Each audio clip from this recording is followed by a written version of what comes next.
मंत्री छगन भुजबळ यांच्या नाराजीनंतर आता राष्ट्रवादीतल्या वरिष्ठ नेत्यांची देखील बैठक पार पडतीये।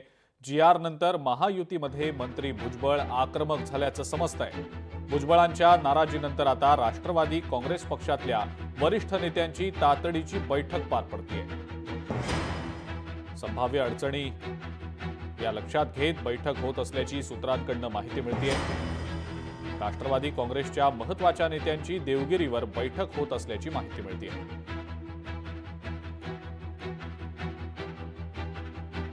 काढलेल्या जी.आर. नंतर महायुतीतील मंत्री असलेल्या छगन भुजबळ यांची नाराजी समोर आल्याचं समजतंय आणि भुजबळांनी आपली नाराजी जाहीररित्या व्यक्त देखील केलेली आहे। मंत्रिमंडळ बैठकीवर त्यांनी बहिष्कार देखील टाकलेला होता। भुजबळांची नाराजी लक्षात घेत राष्ट्रवादीच्या वरिष्ठ नेत्यांनी देवगिरी बंगल्यावर एक महत्त्वाची बैठक आयोजित केलेली होती।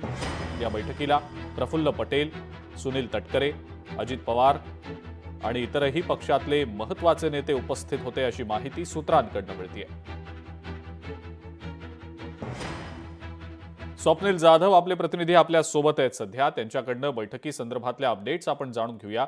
स्वप्नील, भुजबळांच्या नाराजीनंतर राष्ट्रवादीतल्या वरिष्ठ नेत्यांची ही बैठक पार पडत असल्याचं समजतं आहे आणि बैठकी संदर्भात नेमक्या काय अपडेट्स आहेत? नाराजी छगन भुजबळांची दूर करण्यामध्ये राष्ट्रवादीच्या वरिष्ठ नेत्यांना यश आलंय का? काय नेमकी या सगळ्या संदर्भातली माहिती आहे स्वप्नील?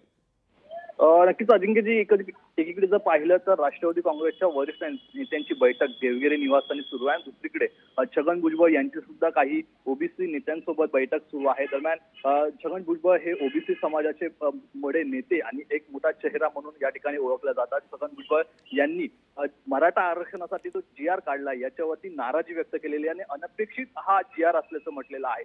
दरम्यान या विरोधात त्यांनी बहिष्कार सुद्धा राज्य मंत्रिमंडळाच्या बैठकीवर टाकला होता। यानंतर राष्ट्रवादी काँग्रेसमध्ये खलबतं होताना पाहायला मिळतात। गेल्या 2 तासांपासून अजित पवारांच्या उपस्थितीमध्ये देवगिरी निवासानी ही बैठक सुनील तटकरे आणि प्रफुल्ल पटेल यांच्या उपस्थितीत सुरू आहे। मात्र दुसरीकडे छगन भुजबळ यांची सुद्धा बैठक सुरू आहे। त्यामुळे एकीकडे जर बघितलं तर मराठा आरक्षणासाठी जो जी.आर. काढण्यात आलेला आहे यातील तांत्रिक बाबींवरती चर्चा सुरू आहे छगन भुजबळ यांच्या बैठकीमध्ये। दुसरीकडे छगन भुजबळ यांची नाराजी कशी दूर करण्यात येईल या संदर्भात सुद्धा खलबतं सुरू आहे। त्यामुळे नक्की अजित पवार या बैठकीमध्ये कोणते निर्णय घेतात किंवा कोणत्या विषयांवरती चर्चा होते जेणेकरून छगन भुजबळ यांची नाराजी वळवण्यात येऊ शकते। यामुळे नक्कीच या बैठकीनंतर या संदर्भात प्रफुल्ल पटेल जे आहेत किंवा सुनील तटकरे जे आहेत या ठिकाणी माहिती देण्याची शक्यता आहे।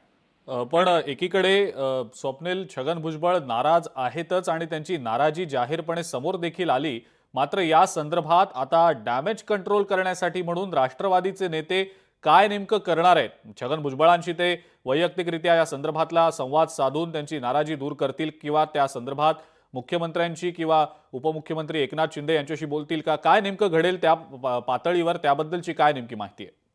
नक्कीच छगन भुजबळ यांची नाराजी घालवण्यासाठीचे प्रयत्न नक्कीच होतील। कारण एकीकडे जर बघितलं तर मंत्रिमंडळामध्ये एक उपसमितीचे सुद्धा गठीत करण्यात आलेले आहे। या उपसमितीमध्ये छगन भुजबळ यांना स्थान देण्यात आलेलं आहे। त्यामुळे ओबीसी आरक्षणासाठीचे कार्यक्रम असतील, ओबीसी आरक्षणासाठीची जी तरतूद असेल, माहिती असेल ती या उपसमितीमार्फत दाखवण्यात येणार आहे। यामध्ये स्वतः छगन भुजबळ यांची सुद्धा नियुक्ती करण्यात आलेली आहे। त्यामुळे या संदर्भात एकीकडे राज्य सरकार पाऊल पुढे टाकताना पाहायला मिळतं, तर दुसरीकडे जसं गेल्या वेळी छगन भुजबळ यांनी या ओबीसी आणि मराठा आरक्षणाच्या संदर्भात जी भूमिका घेतली होती यानंतर छगन भुजबळ यांची नाराजी वळवण्यात आली होती। त्याच प्रकारे आता हे प्रयत्न सुरू आहेत। खरं तर मोठा प्रवर्ग जो आहे, मोठा वर्ग जो आहे ओबीसी समाजाचा छगन भुजबळ यांच्या पाठीशी आहे। त्यामुळे सरकारची खरं तर ही एक मोठी कसोटी सुद्धा असू शकते। तर दुसरीकडे विदर्भातील बहुतांश ओबीसी समाज जो आहे तो मुख्यमंत्री देवेंद्र फडणवीस यांच्यावरती सुद्धा नाराज असल्याची माहिती आहे। त्यामुळे एक मोठा राज्य सरकारला छगन भुजबळ यांच्यासह ओबीसी समाजाला मोठ्या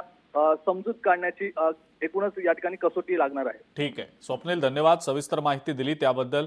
बैठकी संदर्भातले अपडेट सातत्यानं तुमच्याकडनं आम्ही जाणून घेणारच आहोत।